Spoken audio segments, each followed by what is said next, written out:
అదేగా చెప్పు తీసుకోబడ్డానని చెప్పండి చంద్రబాబుని. ఓకే. నాయుడిని మరి పెన్షన్ అంతగా అయ్యింది. వాడేం కడుపు కూడి తింటాడా పీ తింటాడా? మా ఓట్లు అడగడానికి వచ్చి అడుగు తిన్నా నాకు కొడుకాడు.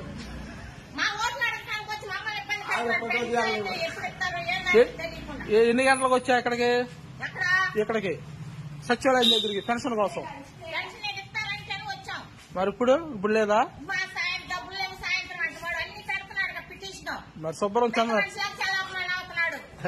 వాలంటరీ ఉదయాన్నే ఇచ్చేది అయితే లేదులే లేదు అంతే అంతే అంతే అంతే అంతే నువ్వు మమ్మల్ని డిమాండ్ చేయాల్సిన అవసరం నీకు లేదు. లేదు నువ్వెవడో నా ఓటుకు డిమాండ్ చేయడానికి. అవును తప్పు కాదు ఇది. పాపం ముసలాళ్ళని ఇబ్బంది పెడతాం.